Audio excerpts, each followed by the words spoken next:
Bonjour RDC, je suis Raïcha Wimbo.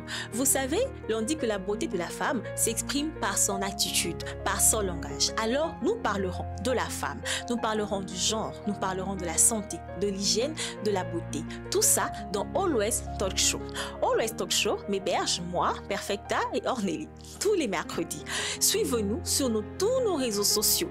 Always Talk Show est une production du studio BNB et de la marque Always. Vous le savez, Always, protection et douceur. Bonjour Kinshasa, bienvenue sur le plateau de Always Talk Show, votre show spécialement conçu pour vous, pour toutes les femmes. Alors aujourd'hui, je reçois Madame Raïcha, avec qui nous allons développer sur un sujet qui nous concerne tous en tant que femmes. Alors aujourd'hui, nous allons parler des règles après la grossesse. Comment ça s'appelle? C'est le retour de couche. Exactement. Alors, Madame Raïcha va nous expliquer c'est quoi exactement le retour de couche. Voilà, alors nous allons parler des femmes, comme toujours.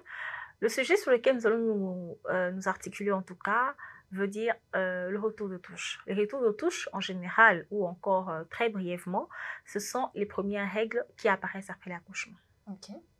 Voilà, donc Voilà. ce sont les premières apparitions des règles après l'accouchement. Ok. Madame Raïcha, vous pouvez nous dire ça prend combien de temps avant que les règles reviennent après la grossesse? Voilà, déjà, en ce qui concerne l'intimité féminine, il faut savoir que c'est toujours dépendant. Okay. Ça dépend d'une femme à l'autre, mais généralement, on parle de 6 à 8 semaines, Okay. selon les femmes, bien sûr. Alors, 6 à 8 semaines, c'est quoi les symptômes? Voilà. Savoir? Alors, déjà, ce sont, on ne pourra pas parler des règles proprement dites, parce que ce sont d'abord les premières apparitions de sang, les premières sécrétions.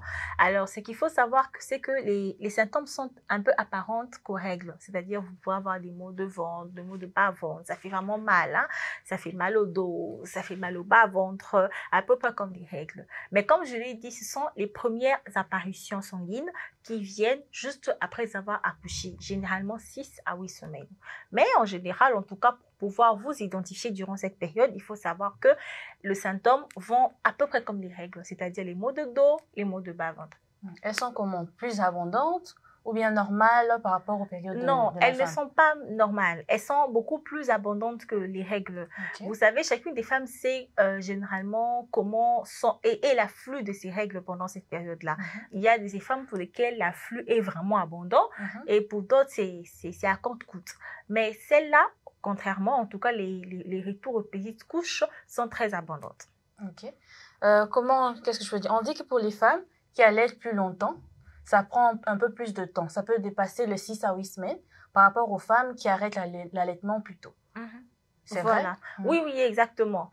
Parce que vous le savez, il y a ces femmes qui, lorsqu'elles accouchent, elles n'ont pas de sein maternel. Il n'y a pas le lait maternel qui coule au fait. Alors, pour ces femmes-là, par exemple, ça prend vraiment du temps. Alors, c'est pour ça qu'on appelle ça même retour aux petites couches. Parce que la femme, la maman, au fait, la nouvelle maman, elle sera en train de porter des couches parce que c'est assez abondant. Vous voyez? Et comme je l'ai encore dit dès le départ, ça dépend en tout cas d'une femme à une autre dans l'organisme. On va sur une généralité brève, sur une base de 6 à 8 semaines pour les femmes, mais encore dépendant de celles qui allaitent ou de celles qui n'allaitent pas. D'accord. Alors, quelles sont les solutions qu'on peut apporter à ces femmes? Voilà, en tout cas, ce qu'il faut déjà savoir, c'est que la femme ou la nouvelle maman a besoin de se sentir à l'aise durant cette période. Et pour se sentir à l'aise, elle doit avoir une bande hygiénique qui la mette confortable. Il ne faudrait pas utiliser les tampons. Déjà, les tampons sont déjà exclus dans l'intimité de la femme, justement, parce qu'elles peuvent vous emmener des infections.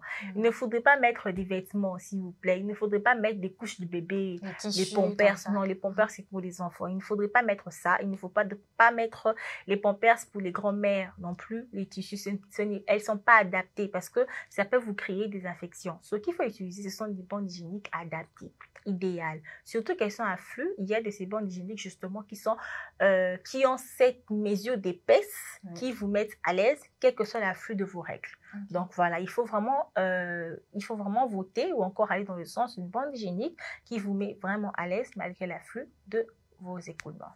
Merci beaucoup pour vos conseils, Madame Raïcha. Merci. Je vous dis merci et rendez-vous très prochainement. Merci à vous aussi, très chers téléspectateurs. On vous remercie, on vous dit au revoir. Merci, à la prochaine. Restez branchés. Bye. Bye bye.